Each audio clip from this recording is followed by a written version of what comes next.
Hello, I'm Ken Gullette with sad news in the world of Tai Chi Chuan. Master Zhang Xue Xin passed away in China, surrounded by his family, on February 25th, 2023. He was 94 years old. Among the people he studied with was Chen Zhaokui, and Master Zhang was a senior indoor disciple to Grandmaster Feng Zhiqiang. Two of my teachers, Jim and Angela Krishamanya, studied with Zhang for years. He lived and taught in San Francisco. He held his classes at Golden Gate Park. I never studied with him personally, but I dropped in on his class twice when I was visiting San Francisco. It's quite a loss for the world of Tai Chi, and when I was contacted by one of his disciples, J. Justin Meehan, I thought it would be a good tribute to talk with Justin and learn more about Master Zhang. Here is that conversation.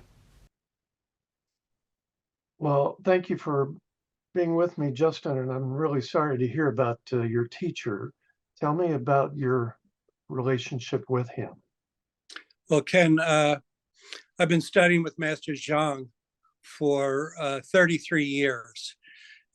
When we just recently learned that he had passed, and you were the first person I called other than family and friends, because you've been such a good friend to the Chinese martial arts, particularly Chen style Tai Chi. So I first met Master Zhang in Upper Illinois with Jim and Angie. Where were they? They were not in Chicago. They were Rockford. So we would go up and have 6 hours of class for Saturday, 6 hour class on Sunday, and then as I got closer and closer, he also would come to St. Louis, and then I would be flying out to San Francisco all the time from St. Louis. I was just entranced, and this guy was such an incredible human being. He really was somebody from another time and era. I've called him the last dragon because he really is. We're never going to have people like that anymore. Yang Zhuangdo is gone, Feng is gone, Wang Peixing is gone. These were the originals, and Master Zhang was terrific. He didn't speak much English, but he didn't have to. Number one, he I have some funny sayings from him. I'll send them to you down the line. But he would have you do your form, and you'd get about 3 or 4 movements in, and he'd start shaking his head, blah, blah. And he said, okay, I copy you.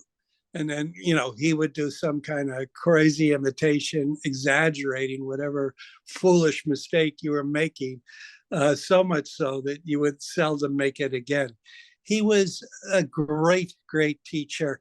He didn't use a lot of verbal communication. I mean, he would just go up and grab your hand and twist it. I've studied with so many wonderful teachers, and I'm not saying one is better than another or anything else like that, but he was special.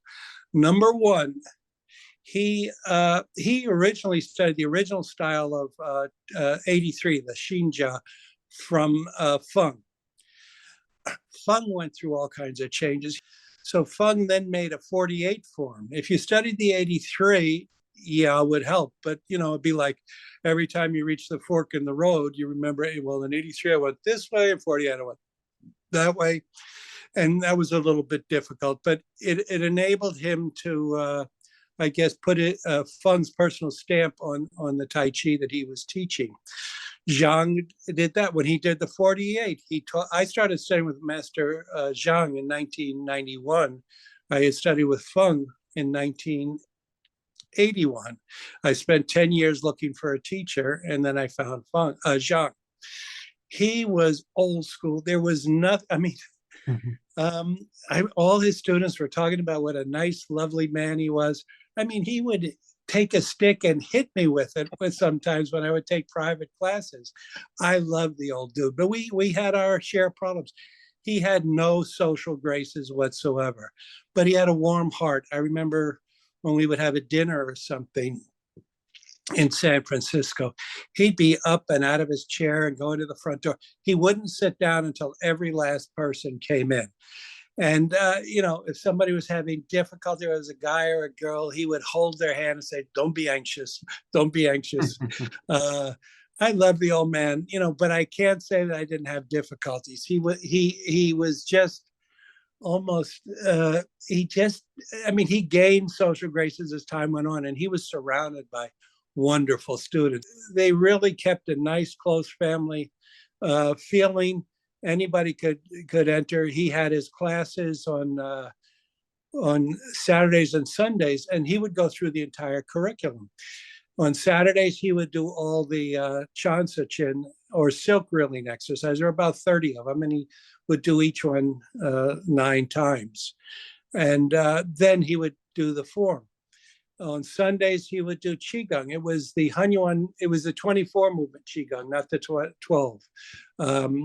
And that would take about an hour and a half. And then we would do form and then maybe some push hands. But then I would take private classes. And he was a wonderful teacher. He could look at you. A lot of times, he when I would come, he'd say, "Oh, what do you want to learn?" "Oh, how about the double sword and the staff?" And he'd look at me and he'd shake his head a little bit, and I could see he was unhappy. I mean, he would start to. I said, "No, Mr. Feng, Mr. Zhang, first movement." The first 8 or 9 movements, first section. I said, first message. First section, gold. Because if you can't do the first 7 movements correctly within the parameters, there's no sense in doing anything else. I think I myself is the king of the first section. Not as good as Michael Shea or Michael Gordon or any of the other guys I mentioned, but he was wonderful. He also taught something, and initially he kind of kept it fairly close to his vest. The short stick, it actually is exactly what you would use. Let's say you needed a roller in the kitchen, and this is a wooden stick. Apparently, that's how it got started. Chen Fa-ke got it from his wife and started fooling with it. And you would do twisting with it. It would flex and strengthen your joints, because Zhang was a Qinna master. Now, as much as he was Hanyuan, he also had studied from Chen Zhaokui. Everything Master Zhang did, you might think of it as a punch or a neutralization. It was always some kind of painful Qinna. And that's where I feel Zhang's form is a little bit different from Hanyuan. Every movement was Qinna. Even movements where they looked like an uppercut, he was really twisting your fingers and going against your elbow and shoulder. And when he put it on you, you felt it. But I really urge people to look at that backyard tape that I made. That was a private tape for me and a couple of my students, and Brian Wong and Michael Shea were there, and Jarrett Cooper. You can see how subtle his stuff was. You would touch his arm, and he would, with a small circle, he would put you in an awkward position. His push hands was tremendous, and it was so intricate. It really was not easy per se, but he couldn't stand when people used force or anything else like that.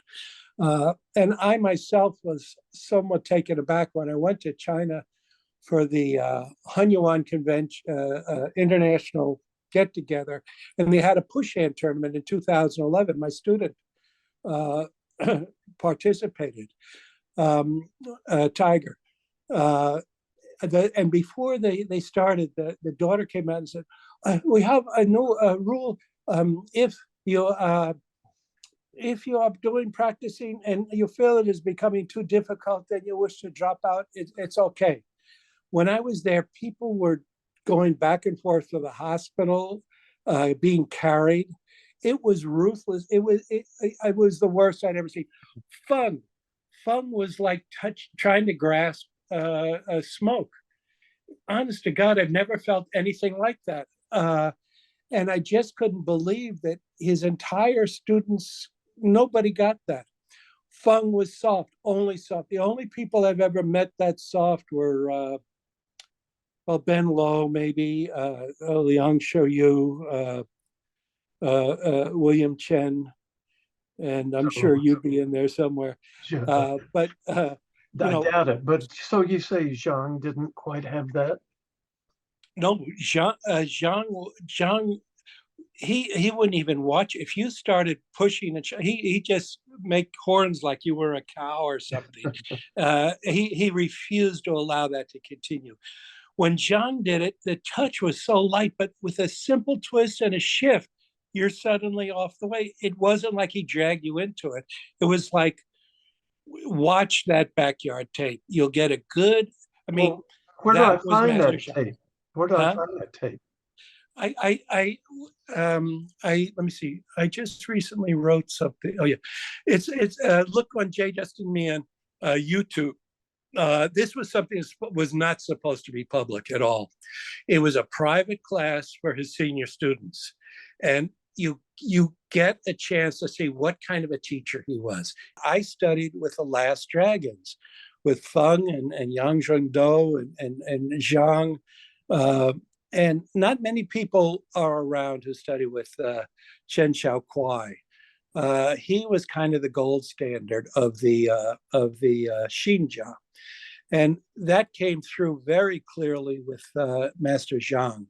I don't see it in many of Feng's students. Feng did China too, but Feng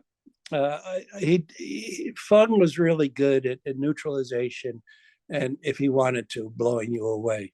But he was always very gentle. You'd wind up laughing. You'd be starting to push off, and you'd push, and then all of a sudden you're up in the air, and now you're 180 degrees on the other side of him, and you're just scratching your head. You don't know what to do. Zhang, you would do the same thing. You wouldn't feel what he was doing, but now you're writhing on the ground as he it shows you how the nerves and corpuscles and stuff in the wrist and joints, can be excruciating. And he would do it with a minimum of force. He was a great teacher. He wouldn't sit there and expound on anything. He would just tell you and show you. That's what he would show you. Pretty old He school. also believed in qigong. Maybe not. He didn't espouse it as much as Feng did, but when Feng taught it, Zhang was going to pass it on. I But just he was more practical than anything else. He was not abstract at all. He was practical, and he prefaced everything with talking specific. He would say, Master Feng said this, or Master Chen Kwai. He would say that he always attributed anything he had to those two guys. He never claimed any success for himself. I really was, after Feng died, I was suggesting to some of the senior students. I said, our art is really not Hanyuan per se. It really is infused with all of Chen Xiaokuai's stuff. There's more China in here than in any other art I've studied. And I was thinking, should we consider calling it something different? Zhang refused. His art is Fengzichan Academy USA. He was so loyal to his teach and loving. I think I posted another video where Feng was teaching the 32. Zhang was running around like a little boy. I mean, he was so excited. Those two guys were old dogs. I mean, they used to go out and drink and eat jiaozi, and they would play around. They were not adverse to having an opportunity to demonstrate their abilities. It was wonderful, but at the same time, they taught the art correctly in terms of their own, and really correctly if you were studying privately. There were so many degrees, levels of accomplishment.